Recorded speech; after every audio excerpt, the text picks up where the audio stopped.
ನಮ್ಮ ಶಾಸ್ತ್ರ ಗ್ರಂಥಗಳಲ್ಲಿ 3 ಬಗೆಯ ಗ್ರಂಥಗಳನ್ನು ಹೇಳ್ತಾರೆ. ಒಂದು ಪ್ರಭು ಸಂಹಿತ, ಎರಡನೇದು ಮಿತ್ರ ಸಂಹಿತ, ಮೂರನೇದು ಕಾಂತಾ ಸಂಹಿತ ಅಂತ.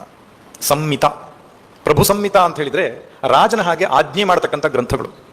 ವೇದ ಪ್ರಭು ಸಂಹಿತೆ, ಸತ್ಯಂ ವದ ಧರ್ಮಂಚರ ಆಜ್ಞೆ. ಅದು ಸತ್ಯವನ್ನು ಪಾಲನೆ ಮಾಡ್ತೀರಾ ಅದು ರಿಕ್ವೆಸ್ಟ್ ಇಲ್ಲ, ಅಲ್ಲಿ ಮಾಡಬೇಕು.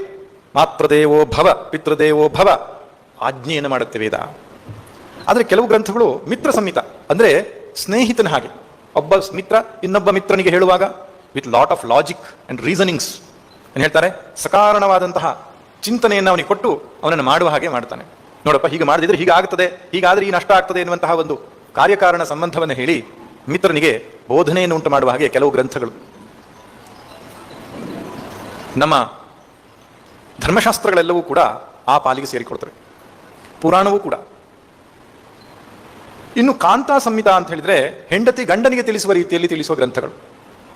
ಹೆಂಡತಿ ಗಂಡನಿಗೆ ತಿಳಿಸುವ ರೀತಿಯಲ್ಲಿ ಅಂದ್ರೆ ಪ್ರಭು ಸಂಹಿತ ಅಲ್ಲ ಅಂತ ಕೇಳ್ಬೇಡಿ ನೀವು. ಅಲ್ಲ, ಹಾಗಲ್ಲ, ಹಾಗೆ ತಿಳಿಸಬಾರದಂತೆ. ಹೆಂಡತಿ ಗಂಡನಿಗೆ ಪ್ರಭು ಸಂಹಿತೆಯಲ್ಲಿ ತಿಳಿಸಬಾರದು. ಅದ್ರ ಇವತ್ತಿನ ಕಾಲಘಟ್ಟದಲ್ಲಿ ಕಲ್ಪನೆ ಮಾಡಿ ಕಾಂತಾ ಸಂಹಿತ ಅಲ್ಲ. ಅದು ಸೀತಾದೇವಿ ರಾಮನಿಗೆ ಹೇಳಿದ ಹಾಗೆ. ರಾಮನಿಗೆ ಸೀತಾದೇವಿ ಕಾಡಿನಲ್ಲಿರುವಾಗ ಆಯುಧಗಳನ್ನು ಹಿಡಿಬೇಡಿ ಅಂತ ಹೇಳಿದಕ್ಕೆ ಒಂದು ಕಥೆ ಹೇಳಿ ಹೇಳ್ತಾಳೆ. ಕೊನೆಗೊಂದು ಮಾತು ಹೇಳ್ತಾರೆ, ನಿಮಗೆ ಬೋಧಿಸುವುದಕ್ಕೆ ಹೇಳ್ತಾ ಇಲ್ಲ, ನಿಮಗೆ ನೆನಪಿಸ್ತಾ ಇದ್ದೇನೆ, ನಿಮ್ಗೆ ಗೊತ್ತಿರೋ ವಿಷಯ ನೆನಪಿಸ್ತಾ ಇದ್ದೇನೆ ಅಂತ ಹೇಳ್ತಾಳೆ ಅವಳು. ಅಂದ್ರೆ ಹೇಳುವಾಗ ಅದು ಅನುನಯ, ಅದು ಆ ಭಾವನೆಯನ್ನ ಇಟ್ಟು ಅವರಿಗೆ ಬೇಸರ ತರದ ಹಾಗೆ ಮಾತಾಡತಕ್ಕಂಥ ಒಂದು ಶೈಲಿ ಏನಿದೆ ಕಾಂತಾ ಸಂಹಿತೆ. ಕಾವ್ಯಗಳಲ್ಲೆಲ್ಲ ಹೇಳಿರುವ ರೀತಿ ಹಾಗೆ, ಕಾಳಿದಾಸ ಬಹುಭೂತಿ ಮುಂತಾದಂತಹ ಕಾವ್ಯಗಳು ವಿಷಯವನ್ನ ಪ್ರಸ್ತುತಪಡಿಸತಕ್ಕಂತಹ ರೀತಿ ಅಷ್ಟು ಮಧುರವಾಗಿರತಕ್ಕಂಥದ್ದು. ಇನ್ನು ಪುರಾಣಗಳಲ್ಲಿಯೂ ಕೂಡ ಅದೇ ರೀತಿ ಮಿತ್ರ ಸಂಹಿತೆ ಕಾಂತಾ ಸಂಹಿತೆ ಸೇರಿಕೊಂಡಿರತಕ್ಕಂಥ ಗ್ರಂಥವಾಗಿದೆ.